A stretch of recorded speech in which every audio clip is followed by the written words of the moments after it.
Salut à tous, donc j'espère que vous allez bien. Donc aujourd'hui je vous fais une vidéo inclue dans l'article sur il faut renforcer ses épaules. Donc c'est important de renforcer ses épaules et je vais vous expliquer pourquoi dans cette vidéo. Donc tout d'abord, il faut savoir que quand on fait de la musculation, quand on s'entraîne et même dans la vie de tous les jours, on a tendance à avoir nos épaules sans cesse portées vers l'avant. Donc quand on fait des exercices de poussée, bah déjà on sollicite nos rotateurs internes qui sont déjà assez puissants de base. Je pense au grand pectoral, au grand dorsal, deltoïde antérieur. En fait, tous ces muscles-là vont faire que à force de les travailler, on va petit à petit se retrouver voûté vers l'avant. Donc en prévention d'éventuelles blessures, éviter de se retrouver avec une posture vraiment voûtée, moi je vais vous conseiller de renforcer vos épaules.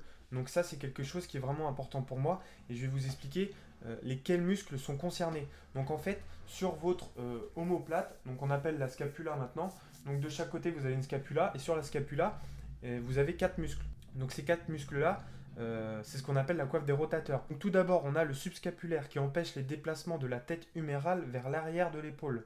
Ensuite, on a l'infraépineux et le petit rond.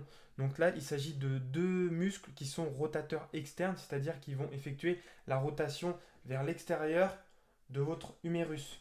Donc ces deux muscles-là, c'est ceux-là que je vais vous conseiller de renforcer, puisque ils vont contribuer fortement à redresser vos épaules et à les emmener vers l'arrière, contribuant donc à avoir une posture correcte et évitant de vous blesser. Donc vous l'aurez compris, l'infraépineux et le petit rond empêchent les déplacements de la tête humérale vers l'avant. Enfin, on a le supraépineux qui lui empêche les déplacements de la tête humérale vers le haut, vers l'avant et vers l'arrière. Donc là, on voit que à E4, ces muscles-là, ils stabilisent vraiment l'épaule en haut, en bas, en arrière, vraiment dans tous les sens, et ça, c'est important de le comprendre. Donc maintenant, je vais vous expliquer quel exercice il faut faire pour renforcer ces deux rotateurs externes que sont l'infraépineux et le petit rond. Donc c'est parti, je vous fais voir la vidéo tout de suite. Donc le L-fly s'effectue l'avant-bras plié à 90 degrés par rapport au bras et on voit qu'il s'agit d'effectuer une rotation externe de l'humérus.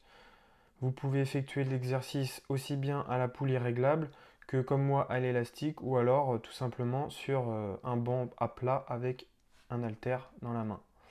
Donc de dos, on voit bien qu'ici que je contracte bien au niveau de l'épaule, l'infraépineux et le petit rond. N'oubliez pas la rotation externe du bras. J'espère que cette vidéo vous aura aidé et que j'aurai contribué à vous faire prendre conscience que la santé de vos épaules c'est quelque chose d'important.